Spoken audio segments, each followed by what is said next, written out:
Hello everyone, welcome to our YouTube channel commerce lunar. This is Ashish Yadav और आज हम बात करने वाले हैं क्लास 11th के अकाउंटेंसी का chapter 2 basic accounting terms. Okay, chapter start करने से पहले मैं आपको बता दूं, जैसा कि आपको पता ही होगा सीबीएसई ने इस साल के लिए एग्ज़ाम पैटर्न चेंज कर दिया है। तो कॉमर्स लूनर की टीम क्या करने वाली है, हम आपके लिए लेके आने वाले हैं रेगुलर क्लासेस जो आपके न्यू एग्ज़ाम पैटर्न के अकॉर्डिंग होंगी, और स्पेशल क्लासेस भी लेके आने वाले हैं जो आपके एमसीक्यूज़ की प्रैक्टिस कराएंगे जो आपके फर्स्ट टर्म में आने वाले हैं। तो आपको क्या करना है, चैनल को सब्सक्राइब करना है और हमारे साथ जुड़े रहना है, क्योंकि हम आपकी एग्ज़ाम की तैयारी कराने वाले हैं बिल्कुल आसान। ओके फाइन, अब हम बात करते हैं जो आज का हमारा टॉपिक है। देखो, बेसिक अकाउंटिंग टर्म्स। इससे पहले वाली वीडियो मैंने आपको पढ़ाया था अकाउंटिंग क्या होता है, तो अगर आपने पहली वाली वीडियो नहीं देखी है तो उसको भी देख लेना, क्योंकि अकाउंटिंग के बारे में जानना पता होना चाहिए अकाउंटिंग होता क्या। तो हम पढ़ेंगे इसमें अब बेसिक अकाउंटिंग टर्म्स। देखो, इसमें बहुत सारे टर्म्स होते हैं, तो हम इसके 3 से 4 पार्ट में वीडियोस रखेंगे जिसमें हम पढ़ेंगे सब। तो इसमें कुछ टर्म्स पढ़ते हैं जो इम्पोर्टेंट होते हैं। First, business transaction, capital, liability, assets and drawing. देखो, बिजनेस ट्रांजैक्शंस क्या होता है समझो, बिल्कुल सिंपल से समझेंगे बिजनेस ट्रांजैक्शन। अब business transaction is an economic activity of business that changes financial position. देखो, ये एक ऐसे बिजनेस की एक्टिविटी होती है जो उसकी क्या करे, फाइनेंशियल पोजीशन को अफेक्ट करती है, चेंज करती है, अफेक्ट करती है। ठीक है, बिजनेस है तो उसमें क्या होता है, चीज़ें या तो आएंगी या तो जाएंगी, तो उससे क्या होता है, वो एक्टिविटीज़ होती हैं जिनसे उनकी इफेक्ट पड़ता है बिजनेस की फाइनेंशियल पोजीशन पर। कैसे पड़ेगा, जैसे एक एग्जांपल समझते हैं। हम क्या करा, हमारा बिजनेस था, हमने कुछ गुड्स बेचा। सपोज कर हमारे पास टोटल गुड्स था 50,000 का, हमने 10,000 का बेच दिया, तो क्या होगा, हमारे 10,000 का गुड्स कम हो जाएगा, और जितने 10,000 का बेचा है, वो 10,000 का गुड्स जितने का बेचा होगा उतने का हमारे पास कैश आएगा, तो हमारे पास कैश बढ़ जाएगा। तो इससे क्या होगा, एक फाइनेंशियल पोजीशन चेंज देखेंगे, हमारा कैश बढ़ा, गुड्स कम हुआ। तो ये वही ट्रांजेक्शन होते हैं जो हमारे क्या करते हैं, फाइनेंशियल पोजीशन को इफेक्ट करते हैं, कुछ चेंजेस लाते हैं उसमें। और it is concern with money और money worth of goods and services. ये देखो, इन्हें हम भैया हम इन्हें मनी में मेजर्स कर सकते हैं, इनकी वैल्यू किसमें निकाल सकते हैं, मनी में वैल्यू होती है। और ट्रांजैक्शन में भी कैश ट्रांजैक्शन और क्रेडिट। देखो, ये कैश भी हो सकता है, क्रेडिट कैश हो सकता है। जब हम कोई चीज़ खरीद रहे हैं या बेच रहे हैं तो कैश के थ्रू करें तो होता है वो कैश ट्रांजैक्शन, और क्रेडिट होता है जब हम उधार पर खरीदें या बेचें, वो सभी ट्रांजैक्शन का हो जाएंगे क्रेडिट ट्रांजैक्शन।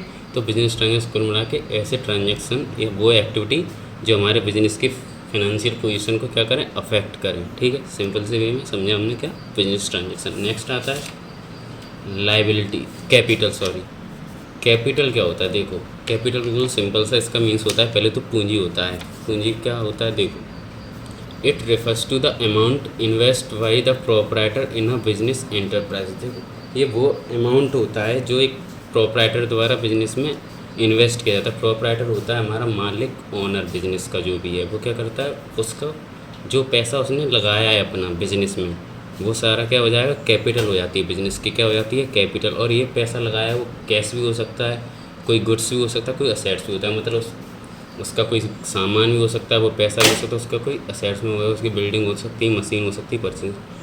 सिंपल सा कैपिटल वो अमाउंट जो मालिक, जैसे प्रोपराइटर बोलते हैं, उसके द्वारा बिजनेस में लगाया गया हो, उसे बोलते हैं क्या, capital.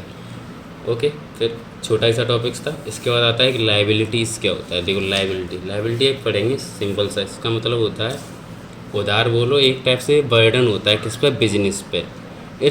It's refers to the amount which firms owe to outsider.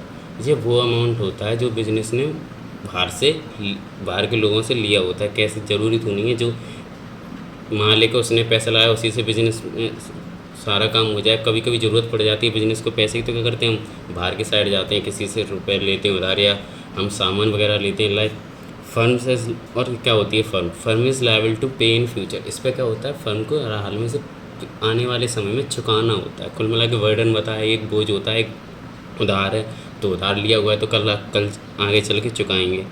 और ये क्रिएट कैसे होता है, liability arises because of credit transaction और लोन टेकिंग। देखो, जब हम कोई चीज़ उधार में ख़रीदी हो तब ये लायबिलिटीज़ क्रिएट होती है, हमने किसी से लोन ली हो। ठीक है, समझ में आया। कुल मिला के लायबिलिटीज़ वो हो गए जो हमने किसी से अमाउंट उधार लिया या कोई चीज़ उधार में ली है और हमें कल आगे जाके क्या करनी है, पे करनी है, उसे वापस करनी है, उसे क्या बोलेंगे, लायबिलिटीज़। और लायबिलिटीज़ दो तरीके की होती हैं। फर्स्ट होता है non current liabilities, non current liabilities होती हैं ऐसी लाइबिलिटीज जिन्हें हमें 1 साल के बाद पे करना है। वो उधार लिया हुआ पैसा जो हमें 1 साल बाद पे करना हो उसे बोलते हैं नॉन करेंट लाइबिलिटीज़। फिर इसमें हो सकता है हमने किसी से लॉन्ग टर्म लोन लिया हो, बहुत लंबे समय के लिए लोन लिया हो, वो हो सकता है। और फिर होता है करंट लाइबिलिटीज़। करंट लाइबिलिटीज़ होता है जिसे हम 1 साल के अंदर ही वापस करना हो, वो उधार वगैरह लिया हो या लोन वगैरह जो हमें 1 साल के अंदर पे ऑफ करनी है, ठीक है, वो क्या होता है करंट लाइबिलिटीज़ में। एग्जाम्पल जैसे लाइक बैंक ओवरड्राफ्ट होते हैं जो हम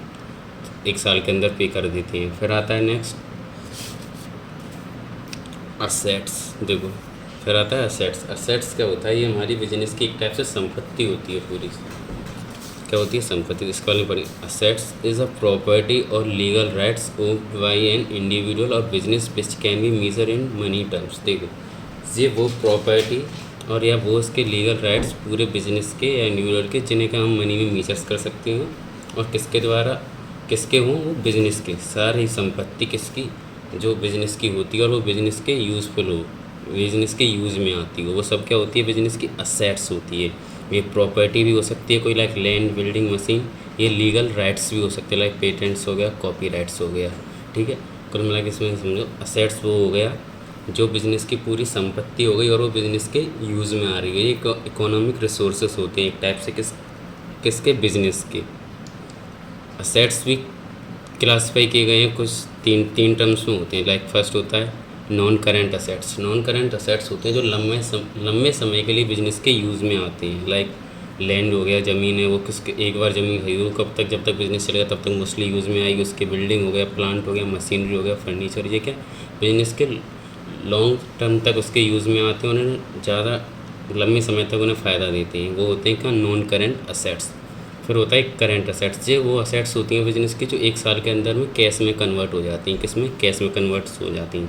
वो असेट्स जो छोटे टर्म के लिए होती हैं बिजनेस की और वो जल्दी 1 साल के अंदर कैश में कन्वर्ट हो जाती हैं। लाइक डेप्टर्स होता है, बिल्स रिसीवेबल हो गया, ये सब। तो नॉन करेंट असेट्स जो लंबे समय के लिए बिजनेस की यूज़ में आती हैं और करंट असेट जो 1 साल के अंदर से फ़ायदा देती हैं किसमें, कैश में कन्वर्ट होकर।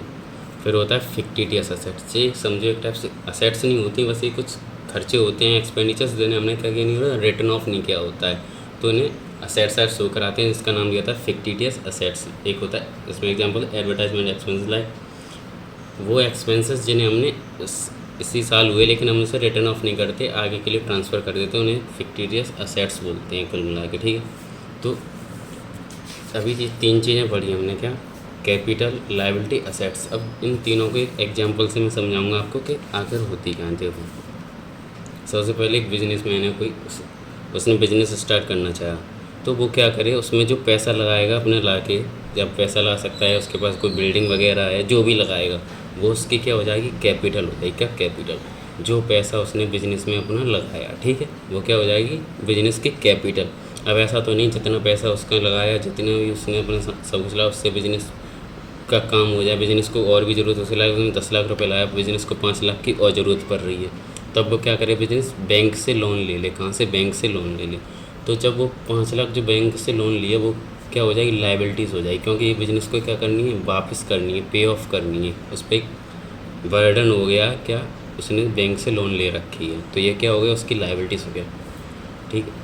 अब असेट्स होता है कुल मिला के जो बिजनेस के पूरी संपत्ति हो गई, जो उसके वो रिसोर्सेज जो उसके बिजनेस में यूज़ में आ रहे हैं, और जो क्या होते हैं एंटरप्राइज द्वारा property own by an enterprise. कुल मिला के बिजनेस द्वारा जितनी प्रॉपर्टी या जितनी संपत्ति बिजनेस की है वो सब क्या हो जाती है, असेट्स हो जाती है। तो असेट्स होता है कुल मिला के कैपिटल प्लस लायबिलिटी से, ये अकाउंटिंग इक्वेशन है जो तुम्हारे आएगी, capital plus liabilities equal to assets होता है। कुल कि पूरी संपत्ति होगी बिजनेस के, संपत्ति में क्या क्या हो सकता है, वो बिजनेस के द्वारा लगाया हुआ कैपिटल हो जाएगा, और उधार लिया हुआ जो उधार लिया है आखिर में तो बिजनेस का ही होगा, क्योंकि वो पे करेगा उधार रुपये से मशीन ली, लेकिन मशीन है तो बिजनेस की, तो क्या हो जाता है capital plus liability equal to assets होता है, एक अकाउंटिंग इक्वेशन में आती है।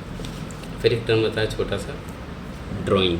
ये ड्राइंग में अभी तक छोटे क्लास में तुम्हें पढ़ा होगा, वो वाली कला नहीं है। ये ड्राइंग होता है जब बिजनेसमैन अपने पर्सनल यूज़ के लिए बिजनेस से पैसा निकाल ले, तो उसे बोलते हैं, एक टर्म क्रिएट होता है अकाउंटिंग में, क्या drawing. It is the amount withdraw और goods taken by proprietor partner for personal use. देखो सिंपल सा, ये वो अमाउंट होता है जो बिजनेसमैन के द्वारा बिजनेस से पर्सनल यूज़ के लिए निकाला गया हो। किसके लिए? पर्सनल यूज़ हो गया, जिससे बिजनेस का कोई ना फ़ायदा हो रहा ना बिजनेस का कोई रिलेशन हो, जो यूज़ करेगा उस पैसे से उससे।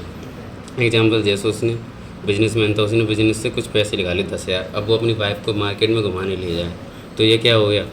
शॉपिंग कराने ले गया, जो हो गया मार्केट में, तो ये क्या हो गया? उसका पर्सनल यूज़ होगा, वो अपनी वाइफ के लिए खर्च कर रहा है जो बिजनेस से निकाले पैसे। तो यहाँ पे क्या आ जाता है? एक टर्म ड्राइंग। तो ड्राइंग कुल मिला के वो टर्म है जब बिजनेसमैन अपनी पर्सनल यूज़ के लिए बिजनेस से निकालता है, और ये कुल मिला के उसकी कैपिटल को रिड्यूस करता है। क्या? क्योंकि पैसा बिजनेस से गया, बिजनेस तो कैपिटल घट गई। जैसे सपोज करो उसने 15 लाख डाले थे, जो तो बिजनेस की क्या हो गई?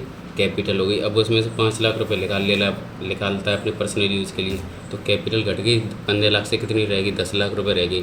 तो ये क्या करता है? कैपिटल को रिड्यूस करती है। कौन? ड्राइंग। और ये ड्राइंग क्या हो गया? जो पर्सनल यूज़ के लिए निकाला हुआ पैसा। तो इसमें क्या पढ़ा? पहला तो पढ़ा था बिजनेस ट्रांजेक्शन, वो ट्रांजेक्शन जो सभी हमारे बिजनेस की फाइनेंस को इफेक्ट करते हैं। कैपिटल पढ़ा, लायबिलिटीज़ पढ़ा, असेट्स, ड्राइंग। तो आज के लिए इतना ही रखते हैं। अगले वीडियो में आज के लिए इतना ही रखते हैं। अगली वीडियो में जो इसके आगे के अकाउंटिंग टर्म्स है मैं वो पढ़ाऊँगा। तो अगली वीडियो को भी ये भी पूरी देखें और अगली वीडियो भी तैयार रहें, और चैनल को सब्सक्राइब कर दें। अगर वीडियो पसंद आई हो तो लाइक भी कर दें और कमेंट भी कर देना। Thank you.